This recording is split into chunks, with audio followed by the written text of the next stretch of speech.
Hey everyone, thanks again for joining me for another episode of Getting Real with Rob. This is where I answer your personal, real, raw questions.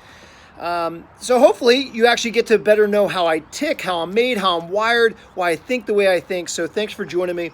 This question comes from Brad in Westchester, Pennsylvania. Brad asked this: do you ever struggle to practice what you preach? If so, how do you hold yourself accountable? I will say this, Brad, that I tend to operate more out of my own personal core values and the deep convictions of my heart. So that just comes out naturally. Wherever I am, whatever I do, I'm just free to be myself. I always say this, that personal core values aren't something you aspire to.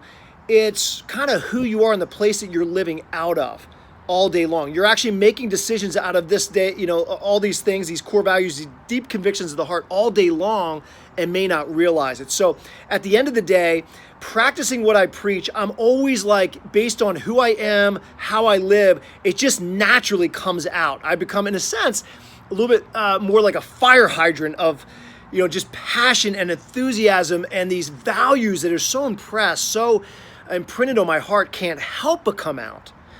But I will say this, on rare occasion, I am sharing something with someone, whether it's on a one-to-one basis, whether it's a large crowd, a small crowd, whatever the case may be, or group.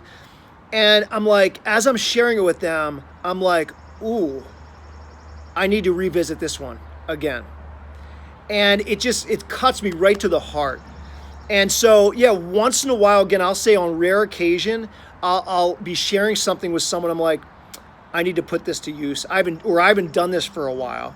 And I think I've just learned over, my short life, that self-awareness piece is huge. And so I encourage anyone, at the end of the day, just be yourself. The deep core convictions and core values in your heart, let them come out. They're going to come out naturally. Be intentional, wrapping your arms around those things so that you can catch other people on fire in those areas that are so very important and that you live out of. But once in a while, we're human beings. I'm a human, right? People are people.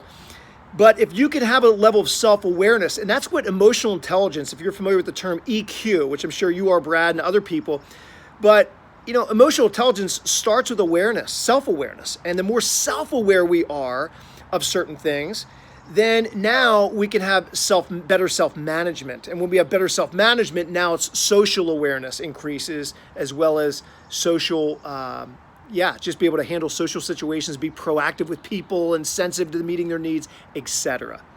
So, and I'm just so grateful when I am aware, when I'm speaking or I'm with a person or whatever, of an area that I need to practice what I preach a little bit more, then I'll usually talk to one or two people in my life, maybe my wife, a close mentor, a friend, to say, would you help me with this one? Because I want to live, I want to definitely do this. I want to live out of this place that much more, or I need to revisit this area. Would you hold me accountable? Because this is a big deal and I want to be on point with this. So hopefully, Brad, that makes sense to you. And I want to make sure, there we go. So hopefully I addressed the question, and keep the questions coming, everyone. I love to answer and address them. So thanks for another episode of Getting Real with Rob. We'll see you. Bye.